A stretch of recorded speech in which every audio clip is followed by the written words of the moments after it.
Hello and welcome to FPL Mate, the home of slightly above average FPL video content. If you like what you see today, please do consider sticking around and maybe even ding my little bell for notifications and you can become a mate. Right, Game Week 26 is finally over. It seemed to last forever and I'm so glad we can finally talk about a different game week. So, in this Game Week 27 preview video, we will be covering some transfer targets for this week and beyond, some weekly topics including some potential Son replacements, the return of Sadio Mané, having a think about what to do with Jamie Vardy, and finally, we'll be looking at the best captaincy options for Game Week 27. Let's crack on with this watch list then. First up, it's Jimenez. Now, there is a good chance you already own Jimenez, and if so, you're a smart egg. I really feel like the forward template right now is Ings, Jimenez, and a bonus striker of your choice. And going into this next run of fixtures, I feel like Jimenez and Ings are just a must-own pair. But I'm going to be talking about Jimenez here. So, the next game is against Norwich. And then after the Spurs game, he's got Brighton, West Ham, Bournemouth, and then Villa. So, you could even include Spurs and say Wolves' next 6 games will be great opportunities for some goals. And who scores the goals for Wolves? It's Raul Jimenez. He has failed to score in his last 2 games, but don't let that put you off. He's still topping the statistical charts over the last 4 games for big chances, shots in the box, and expected goals. So once he gets some favourable fixtures again, you'd expect him to put a few in the back of the net. There is also the fantastic advantage of Jimenez guaranteed not to blank in Game Week 31. So by bringing him in, you know you've got at least one player actually playing in that horrible blank game week. Personally, Jimenez is the player I'm most leaning towards in bringing in this week, and I will probably make the transfer after his Europa game on Thursday, just in case he picks up a knock. Next, we have Kyle Walker-Peters. Now, if you've watched my January transfers video, you'll know that I rated Kyle Walker-Peters as my 3rd favourite newly transferred player from an FPL perspective anyway. He's playing for a Southampton team with a good run of fixtures and an improved defensive record. He's absolutely nailed on as being the only right back at the entire club right now. He only costs 4.4, which is the same as McCarthy and Stevens at Southampton, and I know a lot of people either have or want to bring in Stevens, but I don't know why you do that when you can bring in a fullback for the same price.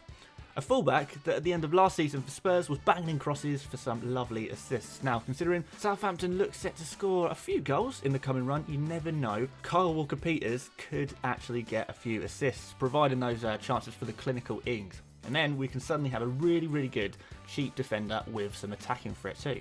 Finally, I'm tipping Wilfried Zaha. A bit of a left field option, I know. I'm sure you didn't expect to come onto this video to have someone try and convince you to buy Zaha, but there you go. So in terms of teams to invest in for their good run of fixtures, Crystal Palace are right up there fixture-wise. They play Newcastle, Brighton, Watford, Bournemouth, and then Liverpool in Game Week 31, which sounds like a bad fixture, the Liverpool one, but at least it's a fixture that'll actually be there, given that Liverpool hate the FA Cup. Most other teams will blank if they're in the same competition, so you've got a good chance of actually having a player who's going to play in that Game Week 31 again. And then other than that, you've got Burnley at home after that, so overall it's not such a bad run. Of the Crystal Palace players, Zaha has recently been picking up a few returns and it hasn't gone unnoticed. He's not been setting the world alight by any means, but he's definitely the best attacking option for Palace with 3 assists in recent games. He's playing well, he's a great differential amongst active managers, but if you don't trust him, you don't trust him. I'm not going to argue about it. Zaha is definitely the kind of player with the quality to get some really nice returns out of nowhere, but he's got to prove himself a little bit. But saying that, I'm probably not going to jump on him just yet, but he's certainly on my radar. One to consider if you're feeling particularly brave, or maybe you're on a wild card and you fancy a punt. So on Tuesday, Spurs fans were told the unfortunate news that Heung-Min Son has broken his arm and will require surgery and could be out until the end of the season. At best, he's going to be out for a couple of months. So if you're an FPL owner of Son, this is probably comes very bad news to you too. And if you're one of the 70,000 managers who decide to transfer him in already this game week, well then that's even worse still. He's gone. He's a major irritant for any manager. But we need to look at replacing him as a priority because he's not coming back anytime soon and he's worth too much money to keep value tied up in him just sitting on the bench. Even if you do have to take a -4 to do it, I think you probably should, unless you do have like a really good extra option and you don't have any transfers to make. So I'll start you off by saying that I don't really fancy any Spurs replacement other than maybe Lucas. With Son and Kane both out, that's basically Spurs a whole attack.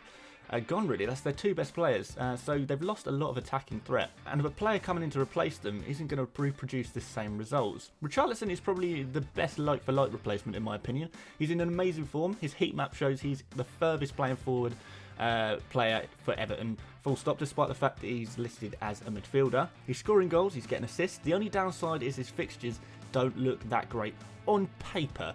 Anyway, so Everton have got Arsenal, Man U, Chelsea and Liverpool, but to be fair, Arsenal, Man U and Chelsea, you know, they're all capable of conceding a goal or two, and Everton under Ancelotti have been a really, really good team, scoring a lot of goals actually.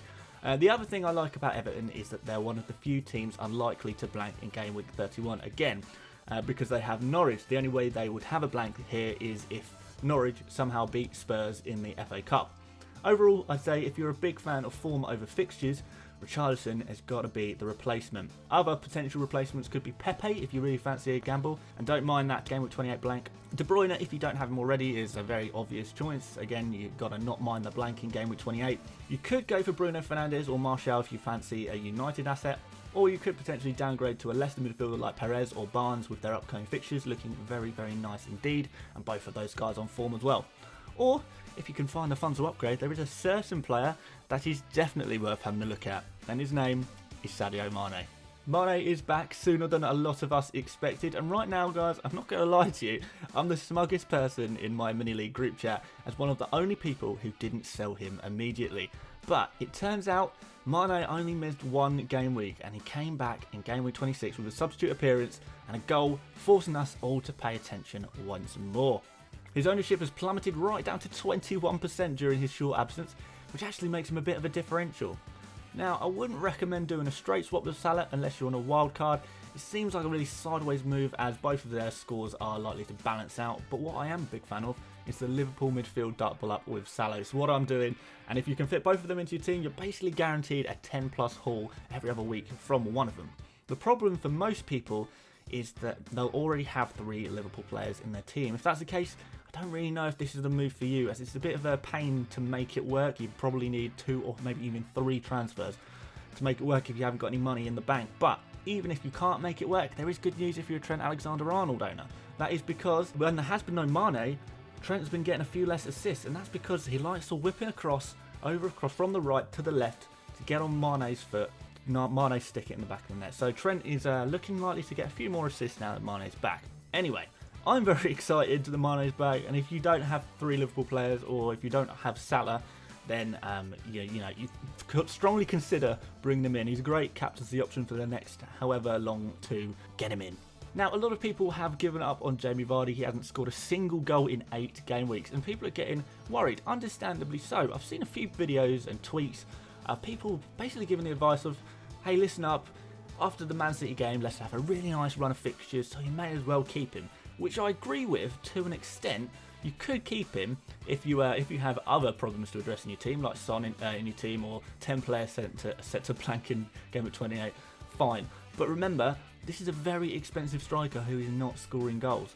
Jamie Vardy has been the type of player who gets a very limited amount of chances, but when he is playing well, he will finish off those few chances. But right now, he's not playing well, he's not looking good, and he doesn't look to be improving either. In fact, he seems to be getting worse every game. If you've watched any Leicester recently, you'll know Vardy has basically been absent from these games. So if you're really looking to capitalise on Leicester's nice run of games after game week 27, then surely you're better off with a Barnes or Perez.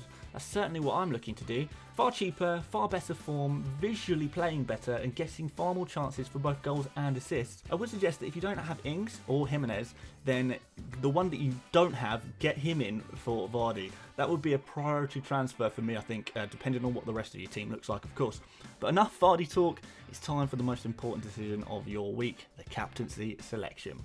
So, I'll start you off with the incredibly obvious one, Mo Salah. The highest scoring player in FPL takes on the worst defence in top tier of English football, and it's at home too, and we know Mo loves to play at home. The argument for a Mo Salah captaincy is an obvious one, and often the most obvious answer is the correct one. I think it's going to be another one of those game weeks where half FPL managers are going to captain Salah, look like literally 50% captaincy this week. And remember last time that happened in game week 25, he got 16 points. It's left idiots like me who decided to go for a differential captain looking very, very foolish. Last time out in Game Week 24, Salah got 14 points against West Ham despite being away from home, so could we expect more of the same or even more? 3 goals and an assist in his last 3 games, claiming 3 bonus points in 2 of those games. Salah has only gone more than a game without scoring 3 times all season, so you'd expect him to be back to scoring ways after blanking last week. Salah is the FPL GOAT of recent times against a really shocking West Ham defence, and given Salah's ownership and how obvious the fixture is in terms of targeting it for captaincy, of course it works both ways, but if Salah goes on a mad one and you haven't captained him, you will lose a lot of places. You've got to tie up the risk versus the reward, and the odds for a Salah haul look pretty likely. If you want a differential, how about Mané? He played only 45 minutes midweek in the Champions League, so that could mean he is being rested for a full 90 against West Ham. Choosing Mané as your captain is probably the least risky risk if you're not captain Salah. The fixture's the same.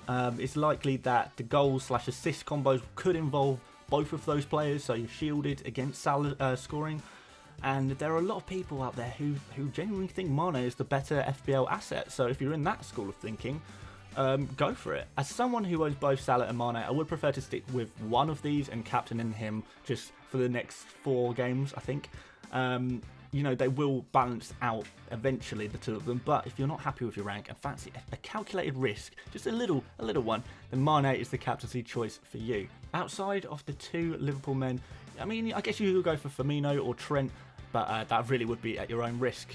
Finally, Danny Ings. I thought it would be boring if I just chose 3 Liverpool players as a shout for captaincy. So how about Danny Ings? He's playing against the only defence worse than West Ham. Aston Villa give up so many chances, and if Tyrone Mings is out through illness, then they could be even worse than usual. Knowing Ings, he's guaranteed at least a goal. So in many ways, this might be a safe bet to get yourself some captaincy returns. There is the chance for Salah and Mané to blank, but on the other end, if they do score, it's likely to be a 10-pointer plus.